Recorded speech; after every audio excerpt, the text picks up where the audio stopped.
जय श्री राम। सती सुलोचना की कथा। एक अनोखी कहानी जो सत्य की गहराई को छू गई जब भक्ति की शक्ति ने अपनी अद्भुतता का परिचय दिया। लंका की रानी सुलोचना, जिसने अपने पति के प्रेम और विश्वास के लिए अपना सब कुछ दिया, पर उनकी परिव्रता का परिणाम क्या होगा? सुनिए एक अनसुनी कहानी जो रहस्यों से भरी है और जिसमें अद्भुत रहस्य और उलझने हैं। सुलोचना वासुकी नाग की पुत्री और लंका के राजा रावण के पुत्र मेघनाद की पत्नी थी। लक्ष्मण के साथ हुए एक भयंकर युद्ध में मेघनाद का वध हुआ। उसके कटे हुए शीश को भगवान श्री राम के शिविर में लाया गया था। अपने पति की मृत्यु का समाचार पाकर सुलोचना ने अपने ससुर रावण से राम के पास जाकर पति का शीश लाने की प्रार्थना की, किंतु रावण इसके लिए तैयार नहीं हुआ। उसने सुलोचना से कहा कि वह स्वयं राम के पास जाकर मेघनाद का शीश ले आए, क्योंकि राम पुरुषोत्तम है, इसीलिए उनके पास जाने में तुम्हें किसी भी प्रकार का भय नहीं करना चाहिए। रावण के महापराक्रमी पुत्र मेघनाद का वध करने की प्रतिज्ञा लेकर लक्ष्मण जिस समय युद्ध भूमि में जाने के लिए प्रस्तुत हुए, तब राम उनसे कहते हैं, लक्ष्मण, रण में जाकर तुम अपनी वीरता और रण कौशल से रावण पुत्र मेघनाद का वध कर दोगे, इसमें मुझे कोई संदेह नहीं है। परंतु एक बात का विशेष ध्यान रखना कि मेघनाद का मस्तक भूमि पर किसी भी प्रकार न गिरे, क्योंकि मेघनाद एक नारी व्रत का पालक है और उसकी पत्नी परम पतिव्रता है। ऐसी साध्वी के पति का मस्तक अगर पृथ्वी पर गिर पड़ा तो हमारी सारी सेना का नाश हो जाएगा और हमें युद्ध में विजय की आशा त्याग देनी पड़ेगी। लक्ष्मण अपनी सेना लेकर चल पड़े। समरभूमि में उन्होंने वैसा ही किया। युद्ध में अपने बाणों से उन्होंने मेघनाद का मस्तक उतार लिया, परंतु उसे पृथ्वी पर नहीं गिरने दिया। हनुमान उस मस्तक को रघुनंदन के पास ले आए। मेघनाद की दाहिनी भुजा आकाश में उड़ती हुई उसकी पत्नी सुलोचना के पास जाकर गिरी। सुलोचना चकित हो गई। दूसरे ही क्षण अत्यंत दुख से कातर होकर विलाप करने लगी, पर उसने भुजा को स्पर्श नहीं किया। उसने सोचा, संभव है यह भुजा किसी अन्य व्यक्ति की हो। ऐसी दशा में दूसरे पुरुष के स्पर्श का दोष मुझे लगेगा। निर्णय करने के लिए उसने भुजा से कहा, यदि तू मेरे स्वामी की भुजा है तो मेरे पतिव्रत की शक्ति से युद्ध का सारा वृत्तांत लिख दे। भुजा में दासी ने लेखनी पकड़ा दी। लेखनी ने लिख दिया, प्राण प्रिय, यह भुजा मेरी ही है। युद्ध भूमि में श्रीराम के भाई लक्ष्मण से मेरा युद्ध हुआ। लक्ष्मण ने कई वर्षों से पत्नी, अन्न और निद्रा छोड़ रखी है। वे तेजस्वी तथा समस्त दैवी गुणों से संपन्न है। संग्राम में उनके साथ मेरी एक नहीं चली। अंत में उन्हीं के बाणों से मेरा प्राणांत हो गया। मेरा शीश श्रीराम के पास है। पति की भुजा द्वारा लिखित पंक्तियां पढ़ते ही सुलोचना व्याकुल हो गई। पुत्रवधू के विलाप को सुनकर लंकापति रावण ने आकर कहा, शोक न कर पुत्री। प्रातः होते ही हजारों मस्तक मेरे बाणों से कट-कट कर पृथ्वी पर लौट जाएंगे। मैं रक्त की नदियां बहा दूंगा। करुण चीत्कार करती हुई सुलोचना बोली, परंतु इससे मेरा क्या लाभ होगा पिताजी?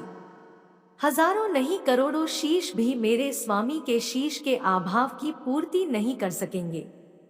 सुलोचना ने निश्चय किया कि मुझे अब सती हो जाना चाहिए, किंतु पति का शव तो रामदल में पड़ा हुआ था। फिर वह कैसे सती होती?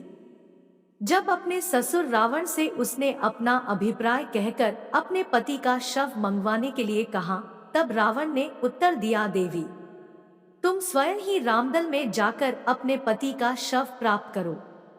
जिस समाज में बाल ब्रह्मचारी हनुमान, परम जितेंद्रिय लक्ष्मण तथा एक पत्नी व्रत का पालन करने वाले भगवान श्री राम विद्यमान है, उस समाज में तुम्हें जाने से डरना नहीं चाहिए।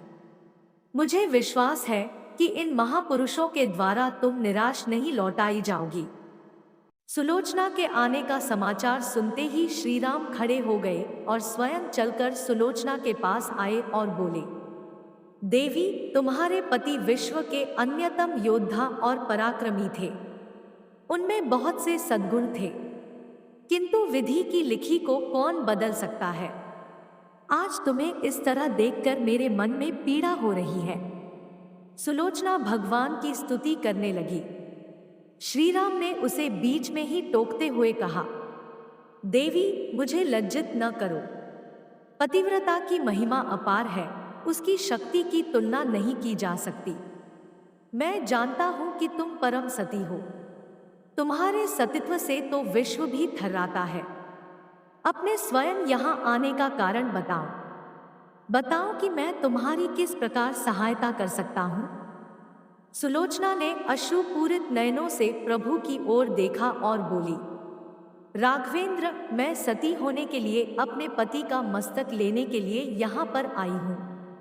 श्री राम ने शीघ्र ही सहसम्मान मेघनाद का शीश मंगवाया और सुलोचना को दे दिया। पति का छिन्न शीश देखते ही सुलोचना का हृदय अत्यधिक द्रवित हो गया। उसकी आंखें बड़े जोरों से बरसने लगी।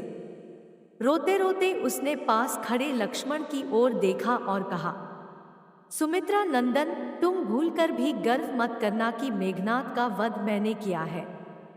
मेघनाद को धराशायी करने की शक्ति विश्व में किसी के पास नहीं थी। यह तो 2 पतिव्रता नारियों का भाग्य था। आपकी पत्नी भी पतिव्रता है और मैं भी पति चरणों में अनुरक्ति रखने वाली उनकी अनन्य उपासिका हूँ। पर मेरे पति देव पतिव्रता नारी का अपहरण करने वाले पिता का अन्न खाते थे और उन्हीं के लिए युद्ध में उतरे थे। इसी से मेरे जीवन धन परलोक सिधारे। सभी योद्धा सुलोचना को राम शिविर में देखकर चकित थे। वे यह नहीं समझ पा रहे थे कि सुलोचना को यह कैसे पता चला कि उसके पति का शीश भगवान राम के पास है। राम राम जी। प्रिय श्रोता, अगर आपको कथा अच्छी लग रही है तो कृपया करके चैनल को सब्सक्राइब कर ले और वीडियो को लाइक कर दे। जय श्री राम। जिज्ञासा शांत करने के लिए सुग्रीव ने पूछ ही लिया कि यह बात उन्हें कैसे ज्ञात हुई कि मेघनाद का शीश श्रीराम के शिविर में है। सुलोचना ने स्पष्टता से बता दिया, मेरे पति की भुजा युद्ध भूमि से उड़ती हुई मेरे पास चली गई थी। उसी ने लिखकर मुझे बता दिया। व्यंग्य भरे शब्दों में सुग्रीव बोल उठे, निष्प्राण भुजा यदि लिख सकती है, फिर तो यह कटा हुआ सिर भी हंस सकता है। श्री राम ने कहा, व्यर्थ बातें मत करो मित्र। पतिव्रता के महामतय को तुम नहीं जानते। यदि वह चाहे तो यह कटा हुआ सिर भी हंस सकता है। श्री राम की मुख कृति देखकर सुलोचना उनके भावों को समझ गई।